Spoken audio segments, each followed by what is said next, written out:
Sex trafficking, the industry that generates $32 billion US for its perpetrators annually.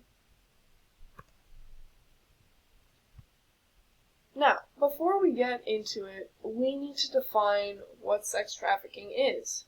The Canadian government says that sex trafficking is a form of human trafficking. It involves recruiting, transporting, or the holding of victims for sexual exploitation.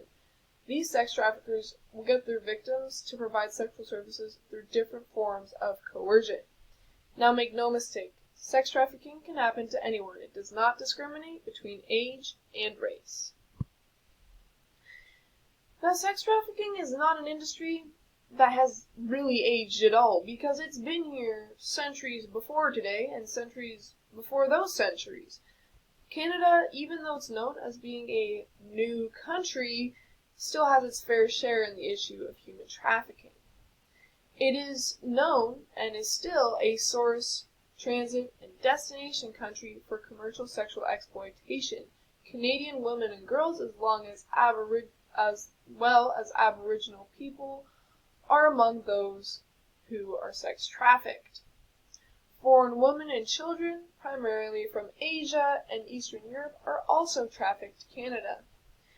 It was actually found that Asian victims are more likely to be trafficked in Vancouver in Western Canada, while Eastern European and Latin American victims are more likely to be trafficked in Toronto, Montreal, and the eastern coast of Canada. Now, traffickers tend to target women, young children, and young adults. They prey on the individual's vulnerabilities, whether that might be financial troubles, addiction, a history of abuse and neglect, etc. So if this individual needs money, it can be seen as easily as an ad in the newspaper for modeling, which is really not modeling, it's just porn. Addiction, I'll give you the pills if you do this for me. Victims can suffer from physical, sexual, financial, emotional, and psychological abuse. Now remember, recovery does not have a set timeline, a set timestamp, whatever you want to call it. There is no guarantee that it will take a year or 10. It can take an entire lifetime. Now, the signs of sex trafficking are not always easy to see, but there are a few that can be monitored for potential sex trafficking. Whether this might be looking out for someone else or making sure that someone you're talking to is not a sex trafficker. Because from my own personal experience, they really play on your naivety. So, typically, a sex trafficker will restrict social media use, will restrict device use, such as phones, computers. They also want to manipulate the victim and use shame. Shame is a big part in the victim's perspective on their sex trafficking. Because they'll say, oh, well, you've done all these things. If you don't keep doing it, I'm going to tell your parents, I'm going to tell your friends, I'm going to post things about you on social media. Now, some signs concerning the victim. These can be things such as physical abuse, unexplained absences from class or from work for a student, a classmate, employee, or even a coworker, being overly tired in class, a change in character, or mental state, such as being withdrawn or depressed. If the individual suddenly displays all this sexualized behavior, remember, all these signs have to go within context. I don't want you to let them slide just because, well, they've been like this for a long time. It might be that they've been trafficked for a long time. But if you especially see this sudden change in behavior, in circumstances, that you turn that little red flag on in your head and say, there's something that's not quite right here. Also, sudden changes in style. So this could be new, expensive clothing and accessories. Knowing teenagers, they brag about things, even if a big insecurity is part of it, because they kind of want to hide under the boasting, under the showing off of what they have. So, oh, I got a new car. It's like, you're broke. Where did you get that from? Another thing is traffickers like to brand their victims. So if you see your friend or whoever it might be has a new tattoo, well, you can say, where'd you get that tattoo from? Barcodes, signs of currency, such as the dollar sign on the right-hand side, nicknames, initials. Those are things that traffickers like to use, along with gang symbols, to brand their victims. Also, an older partner, thinking of age gaps, also maturity of the individual that you're worried about. A lot of times, these traffickers will kind of take the place of a relationship for their victims. Now, characteristics of a trafficker. These traffickers could be jealous, could be violent, could be manipulative. Most of the time, they are somewhat significantly older in age compared to their companion, and honestly, they make promises that are just too good to be true, playing on the victim's vulnerabilities, making false promises that ensure that this victim feels safe and secure. They also might encourage the victim to engage in illegal activities, buying them expensive gifts, and with that being vague about their profession because, well, what do you do for a living? Oh, nothing. It's like you just dished out $500. You gotta wonder, where did the money come from? On top of that, the trafficker might make the victim feel responsible in their financial matters, whether that be responsible for their past financial decisions, and also responsible and in charge of their financial future. Now, there are 10 arguments that kind of differs in opinion, so pros and cons concerning the sex industry. So, to name the 10 is, firstly, should prostitution be legalized?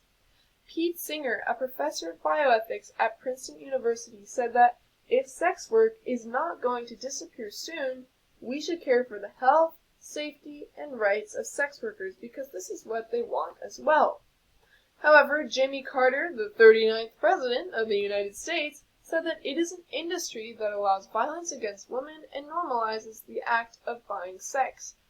This legalization kind of assumes that men are entitled to a woman's body for sexual gratification, and that if paying for sex is normalized, it teaches young boys that women and girls are commodities that can be bought and sold. Now, there are also sex workers' view on legislation. They say that it is a private matter that should not involve the state's intervention. Criminalization does not help people get out of prostitution, and legalization does not trap them in it. Then, on the other hand, just wanted to get rid of the bottom there. Rachel Morin, who is a former sex worker and co-founder of Survivors of Prostitution Abuse, Calling for Enlightenment, aka SPACE, said that to support decriminalization of prostitution is to support prostitution itself. To be prostituted is humiliating. Legalizing it condones the humiliation and absolves those who inflict it.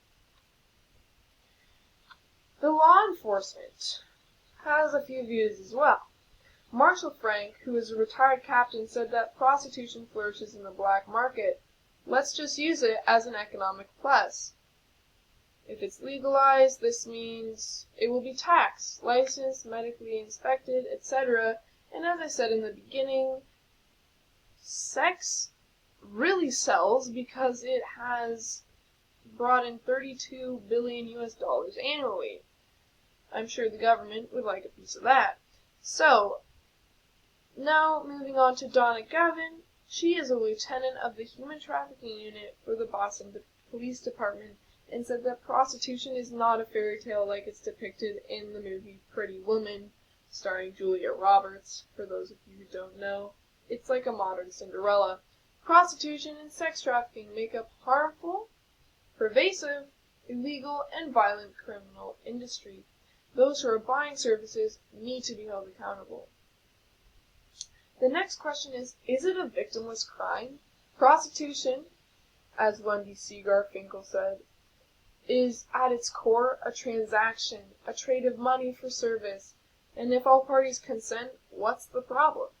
Katie Pedigo, who's an executive director of New Friends, New Life, said that for most prostituted women, prostitution is the experience of being hunted, dominated, harassed, assaulted, and battered. It is also a small number of workers that actually choose willingly to stay in the industry. The issue of morality. So, if consensual sex is legal, then why is it illegal if money is involved? This is what Ninos P. Malik, a professor of economics at De Anza College, kind of brings up. On moral standards, it's no less moral than hooking up. There's just money involved. The government should not be using resources against voluntary prostitution. Joe Vargas is a former captain of the Anaheim Police Department and said that it degrades and robs participants of fragile parts of their humanity. Human trafficking. Abigail Helblanco says that criminalizing prostitution makes sex trafficking more likely. Now, legalization makes it easier for sex traffickers to be reported of when they're abusing their sex workers. The Coalition Against Trafficking in Women from Australia said that legalization just provides a legitimate front for it. For the issue of prostitution and violence, Stephen Castareño, an assistant professor in empirical econometrics at the University of Mannheim, said that legalization reduces rape, but Ina Shevchenko says that it does not reduce violence or rape because violence is the core of the industry. How can a prostitute prove she was abused if it's just under her working conditions? For the issue of STD prevention, Avert said that legalization is better healthcare access. But Layla Miklawat said that if you legalize it, true, there under circumstances can be better, but really, in regular prostitution, there can be health check cards that are given, but these aren't usually accurate, and so these women are tested and said that they're disease-free for these men, when really a real test takes days and weeks, but they're not taking these real tests. So these are unreliable, and during that time, these women see more men, therefore they can be getting infected, or the men can be getting infected. Now what about making it a legitimate business? The Global Network of Sex Work Projects, NSWP, said that sex work is work and is an income-generating activity. And exploitation, unsafe, and unhealthy working environments exist everywhere, not just the sex industry. Kate Banyard, the founder of UK Feminista, said that it is not a regular transaction, but it's sexual abuse.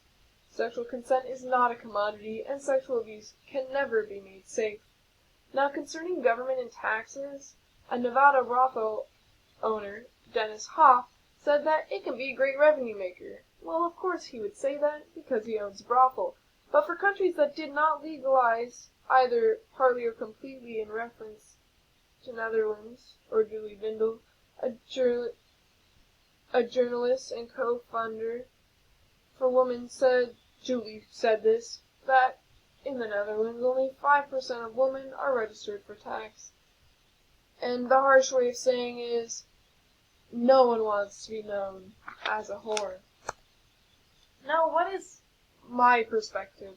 Well, I believe that we should not be making any part of the sex industry legal because it does not take away from the fact that it dehumanizes human beings and feeds into abuse. Now, prostitution is very much part of the sex industry, very much part of sex trafficking, because a lot of it is not voluntary. The sex industry provides an unhealthy view of sex, and also allows for sex and those providing services to just be viewed as objects, as commodities, and it promotes objectifying women, which also is a very unhealthy perspective to be carrying. It is better to make it illegal and instead find ways to provide better employment, aka safer working environments for the sex workers, and also making it safer for them to report their experiences and to report abuse while they work in the industry, because it is quite common for the sex worker to be prosecuted and not the person who bought the services. And I also think that just because we put it under a legal status, should we legalize it, does not mean that the trafficking will stop. It just creates a legitimate front for it. Thank you for listening.